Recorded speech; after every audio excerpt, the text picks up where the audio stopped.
Hello बच्चों, जैसा कि मैंने तुम्हें कहा था कि मैं समर प्रोजेक्ट जो तुम लोगों को मैथ्स में मिला है तो उसके लिए मैं एक हिंट तैयार कर दूंगा। तो तुम्हें यहाँ से जो सबसे पहला पेज है उसमें तुम्हें मैथमेटिक्स सब्जेक्ट लिखना है, मैथमेटिक्स प्रोजेक्ट। नेक्स्ट तुम यहाँ पे हाउस होल्ड एक्सपेंस एनालिसिस, ये तुम्हारा प्रोजेक्ट का नाम हो गया। फिर तुम्हें अपना नाम लिखना है, क्लास और सेक्शन और एडमिशन नंबर लिख देना है, और यहाँ तुम्हें स्कूल का डिटेल्स लिख देना है। ठीक है। सो फर्स्ट पेज में तुम्हारा ये सारा डिटेल्स हो जाएगा। नेक्स्ट सेकेंड पेज जो है, उस सेकेंड पेज में तुम्हें एक्नॉलेजमेंट लिखना है। तो ये एक एक्नॉलेजमेंट का एक सैम्पल है। ठीक है। और यहाँ पर जैसे कि मैंने तुम्हारे सब्जेक्ट टीचर का नाम लिखा है, यहाँ तुम अपने पेरेंट्स का नाम लिख सकते हो। So name your parents in the guardian. और ये भी एक सैम्पल कॉपी है, और तुम्हें किसी और तरीके से लिखना है तो दूसरा सैम्पल कॉपी भी तुम्हें गूगल में मिल जाएगा। ठीक है। तो सेकंड पेज में तुम्हें एक्नॉलेजमेंट लिखना है, सो किन से तुम्हें प्रोजेक्ट का हेल्प मिला है। ठीक है। सो नेक्स्ट सीट से हम लोग अपने प्रोजेक्ट के बारे में डिटेल्स लिखना शुरू करेंगे। तो अब करेंगे यहाँ प्रोजेक्ट में क्या क्या डेटा कलेक्शन, क्या क्या डेटा को हम लोगों को कलेक्ट करना है। सो मैंने एक सैंपल लिया है तुम्हारा। सो हम लोगों को चार अलग अलग टेबल्स बनाना था। एक पैक्ड फूड का, और दूसरा ग्रॉसरीज का, तीसरा ऑनलाइन आइटम का, और चौथा जो है तुम्हारा यूटिलिटीज़ का। तो यहाँ मैंने एक सैंपल लिया है पैक्ड फूड आइटम का। ठीक है। सो जैसा कि मैंने कहा था कि तुम्हें 10 आइटम लेना है। ठीक है। तो मैंने 10 आइटम ले लिया पैक्ड फूड का। ये आइटम्स का नेम हो गया सारा, ये यूनिट प्राइस हो गया, ये क्वांटिटी हो गया, और ये टोटल वैल्यू हो गया ईच आइटम वाइज। और यहाँ पर मैंने ये वैल्यू लिख दिया है। ठीक है। So this is the total of all the values. ये सारे वैल्यूज को जब हम लोग ऐड करेंगे so this will be equal to 1422 rupees. ठीक है। एक और सैंपल मैंने ले लिया है सो ग्रॉसरीज आइटम का। सो यहाँ पर भी मैंने 10 आइटम्स लिया। ये सारे, यहाँ भी मैंने यूनिट प्राइस लिखा, यहाँ भी क्वांटिटी लिखा, और यहाँ भी so item wise value and total values. So ये टोटल वैल्यूज इंपॉर्टेंट है। सो इसी से हम लोग अपना सारा फ्रैक्शंस, रेशियोज, डेसिमल और परसेंटेज कैलकुलेट करेंगे। तो इस तरह से तुम्हें चार लिस्ट बना लेना है चारों आइटम का। और मैं एक एग्जांपल लिया हूँ, एक लिस्ट का एग्जांपल लिया हूँ। सो उसी बेस पे तुम्हें चारों लिस्ट के लिए प्रिपेयर करना है। सो अब हम लोग सीखेंगे ये conversion in fractions, ratio, decimal and percentage. तो सबसे पहले मैं यहाँ कैलकुलेशन तुम्हें दिखाया। सो लास्ट स्लाइड में तुम्हें याद होगा कि जो पार्ले जी बिस्किट का जो टोटल प्राइस था दैट वाज 50 रुपीज। ठीक है। सो 5 बिस्किट था और यूनिट प्राइस, सॉरी हाँ, 5 बिस्किट था और यूनिट प्राइस 10 रुपीज था। तो टोटल बिस्किट का प्राइस हो गया 50 रुपीज। और जो हम लोग नीचे टोटल देखे थे so that was the 1422 rupees. So जो फ्रैक्शन निकालेंगे सो 50/1422। ओके। सो ये तुम्हारा 2 से कैंसिल होगा, सो सिंपलेस्ट फॉर्म में लाओगे तो this will be equal to 25/711। और रेशियो भी तुम्हारा यही हो जाएगा 25:711। ठीक है। तो हम लोग समझ गए कि फ्रैक्शन और रेशियो ये दोनों कैसे निकालना है। फिर डेसिमल में, अब इसी ये जो तुम्हारा फ्रैक्शन है इसको डेसिमल में कन्वर्ट कर लो। ठीक है। So that will be 0.0352। Okay. और जब इसी डेसिमल को हम 100 से मल्टीप्लाई कर लेंगे so it will be converted into percentage. So it will be 3.52%।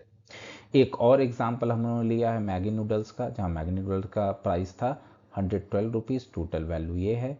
तो ये हमारा क्या हो गया, सो फ्रैक्शन। सो व्हेन दो जब इसे कैंसिल करेंगे सो हियर इट इज 28/356। अब तुम यहाँ देखोगे कि ये राउंड ऑफ किया हुआ है। सो एक्चुअली जब ये तुम 4 से डिवाइड करोगे सो यहाँ तुम्हारा 356.5 आएगा। तो अगर तुम लिखना चाहो तो राउंड ऑफ करके लिख सकते हो, और नहीं तो तुम सिर्फ 2 से कैंसिल करके वो वैल्यू भी लिख सकते हो। ठीक है। एक्चुअली राउंड ऑफ मत ही करना। सो मैंने एक एक्सेल सीट यूज़ किया था इसके कैलकुलेशन के लिए, तो एक्सेल सीट में उन्होंने एक्सेल सीट में ये राउंड ऑफ कर दिया। तो अगर राउंड ऑफ भी करके करते हो तो बहुत प्रॉब्लम नहीं है, और नहीं तो विदाउट राउंड ऑफ भी तुम ऐसा लिख सकते हो। ठीक है। तो इंस्टेड ऑफ 4 तुम सिर्फ 2 से इसे डिवाइड करके लिख सकते हो। ठीक है। तो ये तुम्हारा फ्रैक्शंस हो गया। फिर वही तुम्हारा रेशियो भी हो जाएगा।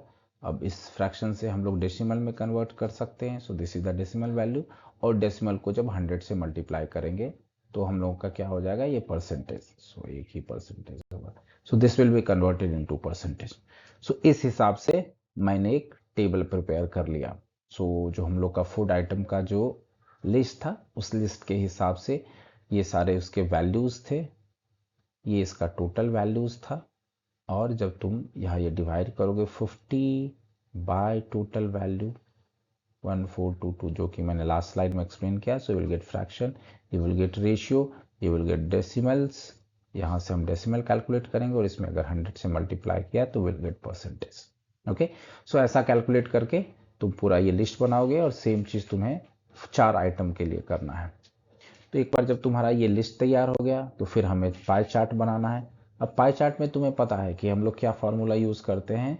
सो आइटम का टोटल वैल्यूज, सो उस आइटम का पर्टिकुलर वैल्यूज और टोटल वैल्यूज इनटू 100। ठीक है, तो ये मैंने क्या किया है, मैंने परसेंटेज में कन्वर्ट किया और फिर उसे एंगल में कन्वर्ट किया। तुम चाहो तो डायरेक्ट वैल्यू से भी, यह परसेंटेज के बदले तुम डायरेक्ट वैल्यू यूज कर लो। मीन्स इसी फॉर्मूला में परसेंटेज के बदले यहीं से 360 डिग्री एंगल भी कैलकुलेट कर सकते हो। ठीक है, सो परसेंटेज में कन्वर्ट करने की आवश्यकता नहीं है। If you want, so do you can convert into percentage or directly you can convert from these values. ठीक है, so in both way you can do it. तो यहाँ मैंने वही किया है, Parle G biscuit. So this is the value, this I have taken as a percentage. तुम चाहो तो इसको डायरेक्ट ऐसे भी कैलकुलेट कर सकते हैं, जो कि मैंने लास्ट स्लाइड में बताया, 50 डिवाइडेड बाय 1422 इंटू 360। ठीक है, और जो एंगल आएगा डेसिमल में, जैसे यहाँ डेसिमल में, तो डेसिमल में हम लोग ड्रॉ नहीं कर सकते, तो मैंने इसे राउंड ऑफ कर दिया 13 डिग्री, 28 डिग्री। ठीक है, परसेंटेज से भी हम लोगों ने ऐसे कैलकुलेट किया। If you want to calculate by percentage, so this is percentage value and 100 it is total percentage into 360। ठीक है, सो मैंने परसेंटेज क्यों यूज किया कि यहाँ 100 से डिवीजन है तो थोड़ा कैलकुलेशन ईजी होगा। ठीक है, सो तुम चाहो तो यहां से भी कैलकुलेट कर सकते हो। सो मैंने इसे एंगल में कन्वर्ट कर दिया। ठीक है, सारा डिटेल्स ये एंगल में तुम्हारा आ गया। अब इसी एंगल से हमें पाई चार्ट बनाना है।